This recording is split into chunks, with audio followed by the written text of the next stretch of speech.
Assalamualaikum warahmatullahi wabarakatuh. Halo semuanya, kami berdua yang menjelaskan tentang sistem informasi akuntansi dengan saya Imas Surhatifah dan dengan saya Salim Dewiasa. Sebelumnya kita menjelaskan tentang sistem informasi akuntansi. Saya akan menjelaskan terlebih dahulu tentang sistem informasi akuntansi. Sistem akuntansi adalah suatu metode dan prosedur untuk mencatat dan melaporkan informasi dan kondisi keuangan yang dibutuhkan untuk disediakan bagi manajemen perusahaan atau organisasi bisnis. Sedangkan informasi akuntansi adalah sebuah sistem yang mengumpulkan, menyimpan, dan mengolah data keuangan dan akuntansi yang digunakan untuk pengambilan keputusan. Baik, kita mulai saja videonya. Sejarah sistem pencatatan double entry.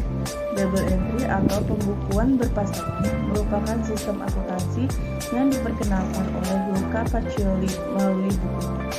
Sistem pencatatan ini menggunakan pencatatan sisi debit kredit karena perusahaan saat itu membutuhkan untuk menyusun neraca dan laporan laba rugi.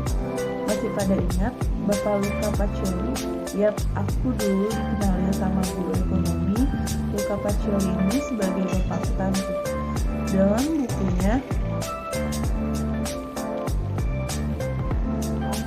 menyebutkan pencatatan transaksi tidak hanya mencatat pengaruhnya pada satu perkiraan, tetapi juga dilakukan pencatatan pada perkiraan lainnya.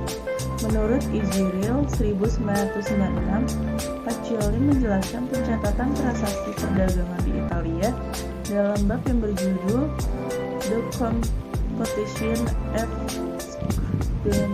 persamaan akuntansi double entry bookkeeping system adalah sebagai berikut. Harta sama dengan utang plus modal. Saldo normal atau saldo normal akun adalah suatu ketetapan yang pasti ada dalam ilmu akuntansi terkait dengan posisi dari akun atau rekening yang menjadi prinsip pembukuan berpasangan. Ketetapan yang diatur dalam akuntansi adalah saldo normal aktiva di debit dan saldo normal kewajiban di kredit dan sebagainya. Jenis-jenis saldo normal dalam akuntansi. Saldo normal, aset pada setiap akun atau nomor rekening. Jumlah dari saldo akan selalu dilakukan perhitungan terlebih ketika membuat laporan keuangan. Yang kedua, saldo normal, liabilitas dan ekuitas. Yang ketiga, saldo normal, pendapatan dan biaya. Yang keempat, saldo normal, beban. Analisis transaksi merupakan kegiatan yang penting dalam tahapan siklus akuntansi. Analisis digunakan untuk mempengaruhi pengaruh dari transaksi terhadap akun-akun, sehingga membentuk persamaan dasar akuntansi. Langkah-langkah melakukan analisis transaksi, yaitu memahami jenis akun atau dokumen yang ada. Untuk cara analisis transaksi yang pertama adalah dengan cara memahami jenis akun atau dokumen yang berbeda. Yang kedua, mengumpulkan seluruh data yang dibutuhkan selengkap mungkin. Yang ketiga, melakukan pengukuran transaksi. Yang keempat, menetapkan data pemasukan dan pengeluaran. Yang kelima, membuat laporan. Jurnal keuangan adalah tahapan pencatatan yang penting dalam siklus akuntansi. Setiap perusahaan memiliki siklus akuntansi yang berbeda. Tetapi jurnal keuangan tetap dibuat setiap akhir siklus akuntansi. Jurnal keuangan merupakan bagian penting dari dokumen perusahaan. Buku besar adalah buku yang berisi kumpulan akun-akun perkiraan yang terkait dengan pencatatan transaksi keuangan yang mengisahkan buku pembantu yang berisi semua daftar perubahan laporan keuangan dari suatu entitas atau perusahaan. Buku besar merupakan dasar pembuatan laporan neraca dan laporan laba rugi. Neraca saldo atau trial balance adalah suatu daftar yang menyajikan nomor akun, nama akun, dan saldo akun tersebut pada suatu periode tertentu yang disusun secara sistematis berdasarkan kode atau nomor dari akun tersebut. Jurnal penyesuaian atau yang biasa disingkat dengan AJP adalah jurnal yang dibuat oleh perusahaan pada akhir periode bertujuan untuk menyesuaikan saldo, perkiraan, dan akun, baik itu akun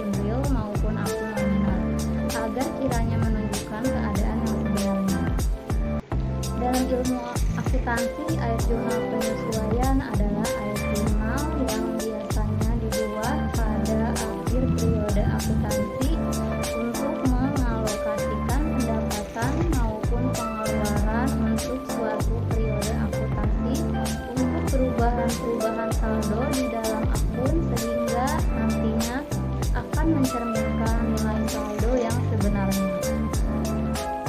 Neraca saldo setelah penyesuaian ialah saldo-saldo buku besar setelah disesuaikan dengan keadaan akhir tahun atau keadaan saat menyusun laporan keuangan suatu usaha.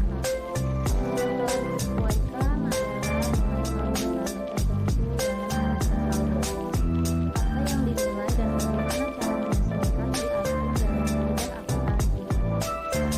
Untuk menyiapkan laporan keuangan secara lengkap dan benar, maka laporan yang pertama kali harus disiapkan adalah yang pertama, satu, tidak perlu berurutan, kedua, laporan keuangan mana saja yang dibuat terlebih dahulu, tiga, laporan perubahan posisi keuangan, empat, laporan laba rugi periode berjalan, lima, laporan arus kas, dan terakhir laporan posisi keuangan. Neraca lajur. Adapun kegunaan dari neraca lajur adalah untuk mempermudah penyusunan laporan keuangan. Laporan ini berisi semua informasi untuk laporan keuangan, seperti saldo-saldo, perkiraan sebelum jurnal penyesuaian, perkiraan jurnal penyesuaian, dan perkiraan setelah jurnal penyesuaian. Neraca lajur disebut juga kertas kerja worksheet, yang berbentuk kertas kerja berisi kolom-kolom untuk mencatat keuangan secara manual. Sedangkan untuk penggolongan kolom, neraca lajur terbagi menjadi 6 jenis, yaitu neraca saldo penyesuaian, neraca saldo setelah penyesuaian, neraca dan laba. Ayat jurnal penutup, yakni ayat jurnal yang dibuat pada akhir periode akuntansi untuk menutup akun-akun nominal sementara. Akibat penutupan ini, saldo akun-akun tersebut akan menjadi 0 pada awal periode akuntansi. Akun yang ditutup adalah akun nominal dan akun pembuatan modal. Berikut ini contoh yang harus ada pada pembuatan jurnal penutup, yaitu yang pertama, akun pendapatan, yang kedua, akun beban, yang ketiga, rekening istirsar laba atau rugi. Jurnal penutup merupakan bagian penting dari perusahaan. Dari jurnal penutup, perusahaan dapat menilai kinerja perusahaan selama periode sebelumnya dan memperhitungkan langkah perusahaan selanjutnya. Maka dari itu, jurnal penutup harus dibuat dengan teliti dan tepat. Neraca saldo. Neraca saldo setelah penutup, post closing trial balance, adalah sebuah daftar yang berisi seluruh saldo real account yang dibuat pada akhir periode pelaporan pada suatu perusahaan. Setelah pembuatan jurnal penutup, tahapan selanjutnya adalah siklus akuntansi adalah menyusun neraca saldo setelah penutupan, post closing trial balance. Tujuan dibuat neraca saldo setelah penutupan adalah memastikan bahwa buku besar telah seimbang sebelum memulai pencatatan data akuntansi pada periode berikutnya. Ayat jurnal pembalik adalah jurnal untuk membalik jurnal penyesuaian yang menimbulkan akun neraca. Jika tidak dibalik, akan terjadi akun ganda. Dengan kata lain, jurnal yang memiliki istilah lain reserve entry ini yang dibuat pada awal periode akuntansi berikutnya untuk membalik jurnal penyesuaian yang menimbulkan perkiraan real baru. Jurnal ini merupakan jurnal yang sengaja dibuat untuk membalik beberapa jurnal penyesuaian tertentu yang sudah disusun pada periode sebelumnya.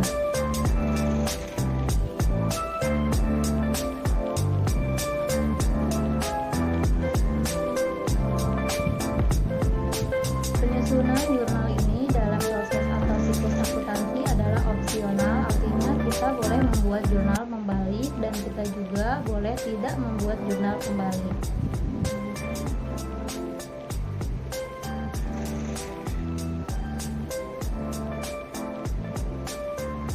Akun yang membutuhkan dibutuhkan jurnal pembalik. Yang pertama, beban yang masih harus dibayar, beban yang masih harus dikeluarkan, atau beban oleh perusahaan pada akhir periode akuntansi, sehingga beban tersebut masih akan berlanjut pada periode akuntansi berikutnya.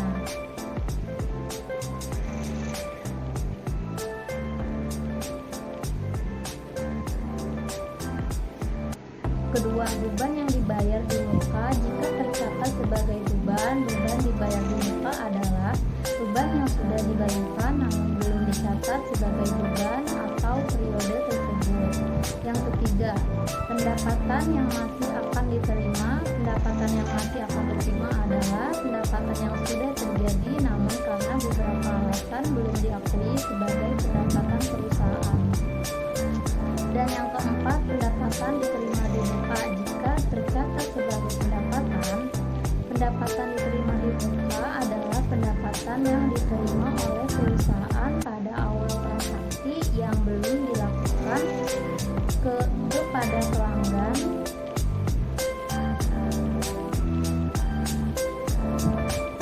Dan yang kelima, pemakaian atas perlengkapan. Bila tercatat sebagai beban, perlengkapan yang digunakan secara terus-menerus oleh perusahaan kemudian dicatat sebagai beban dalam ayat jurnal penyesuaian.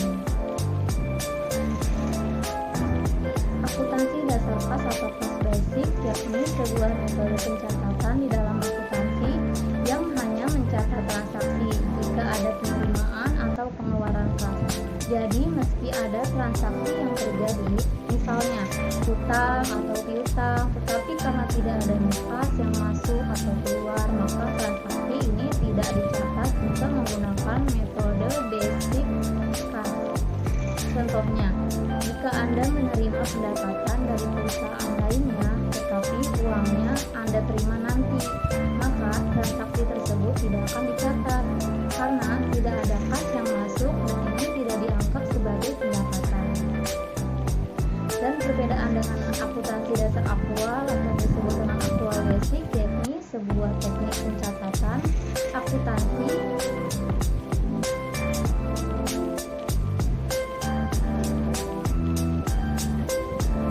yang pencatatannya dilakukan saat terjadinya transaksi walaupun kas belum diterima. Dalam pencatatan menggunakan basic aktual ini tentu akan lebih akurat.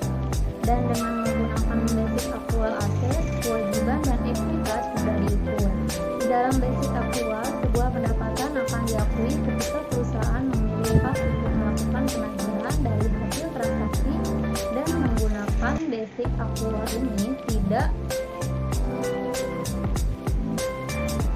memperdulikan kapan kas akan diterima dan kapan kas akan dikeluarkan.